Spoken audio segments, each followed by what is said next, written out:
भारतीय संस्कृती ही विविधतेने नटलेली आहे। गायन, वादन, नृत्य आणि त्याचबरोबर अभिनय ही कला भारतीय संस्कृतीचा महत्त्वाचा भाग आहे। एखादी कला जोपासण्याचे कारण ती त्या राष्ट्राची संस्कृती आणि आर्थिक आधार असते। सुरुवातीपासूनच भारतीय संस्कृती आणि आर्थिक आधार म्हणून अभिनय कलेचा विकास झाला आणि भारतीय चित्रपट सृष्टीची निर्मिती झाली। खरं तर आजचा दिवस हा भारतीय चित्रपट सृष्टीसाठी अभिमानाचा दिवस आहे।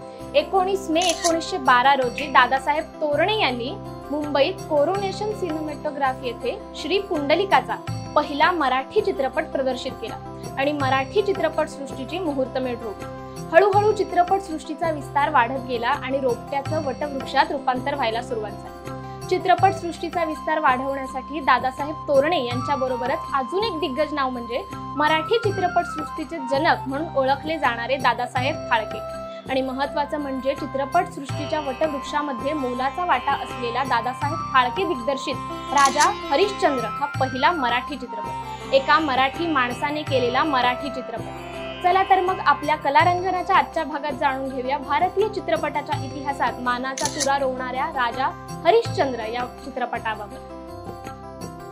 नमस्कार, मी मानसी न्यूज अनकटच्या कलारंजन या कार्यक्रमात तुम्हा सर्वांचं स्वागत करते। आजच्या भागात आपण पाहणार आहोत पहिल्या मराठी चित्रपटाबाबत। नाशिकमधील त्र्यंबकेश्वर येथे 30 एप्रिल 1870 ला दादासाहेब फाळके यांचा जन्म झाला। सगळ्यांनाच परिचित असलेले दादासाहेब फाळके यांचं पूर्ण नाव धुंडीराज गोविंद फाळके।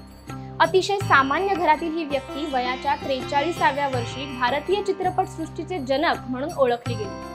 दादासाहेब फाळके यांनी एप्रिल 1911 मध्ये मुंबईमधल्या एका थिएटरमध्ये पाहिलेला लाईफ ऑफ क्राइस्ट या चित्रपटामुळे त्यांना चित्रपट क्षेत्रामध्ये आवड निर्माण झाली आणि फाळके यांनी फीचर फिल्म बनवण्याचा निर्णय घेतला। फेब्रुवारी 1912 मध्ये चित्रपट निर्मितीचा अभ्यास करण्यासाठी फाळके 2 आठवड्यांसाठी लंडनला गेले।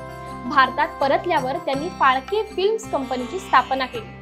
चित्रपट निर्मिती आणि प्रदर्शनासाठी लागणारे महत्त्वाचे साहित्य त्यांनी इंग्लंड, फ्रान्स, जर्मनी आणि अमेरिकेतून मागवून घेतले। चित्रपटाकरिता लागणाऱ्या भांडवलासाठी अंकुराची वाढ या लघुपट करायचे त्यांनी ठरवले।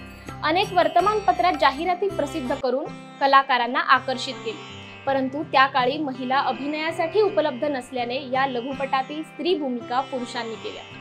अंकुराची वाढ या लघुपटासाठी पटकथा, दिग्दर्शन, production, design, makeup, film editing आणि फिल्म प्रोसेसिंग या सर्व गोष्टींची जबाबदारी फाळके यांच्यावर होती।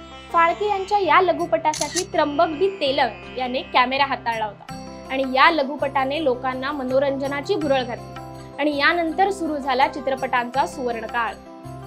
मुंबईमध्ये प्रदर्शित झालेले अमेरिकन चित्रपट पाहिल्यानंतर प्रेक्षकांना चित्रपटांमध्ये रहस्य आणि रोमांस यामध्ये रुची असल्याचे ओळखले आणि पुढील चित्रपटांमध्ये रहस्य आणि रोमांस यांचा समावेश केला। पण फाळके यांनी सामान्य लोकांना आकर्षित करणे आणि भारतीय संस्कृती ठळक करण्याचा हेतू डोळ्यासमोर ठेवून अनेक पटकथांचा अभ्यास केला।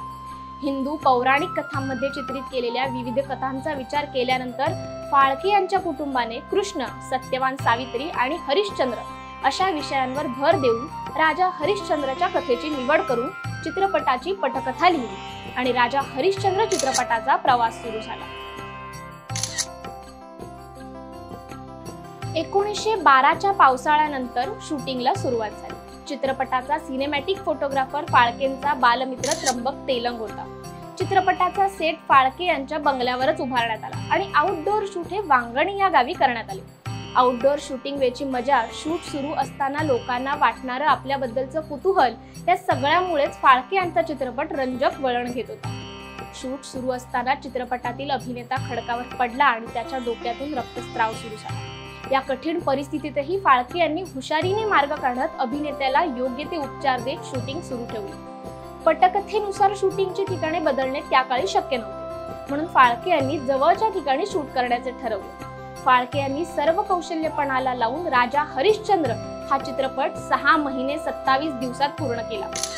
3 मे 1913 रोजी भारताचा पहिला मूकपट दादासाहेब फाळके यांनी मुंबई येथे प्रदर्शित करून पुढील 23 दिवस हा चित्रपट सिनेमागृहात चालला आणि असा भारतीय चित्रपट सृष्टीच्या जनकाने भारतीय चित्रपट सृष्टीचा अनोखा इतिहास रचला।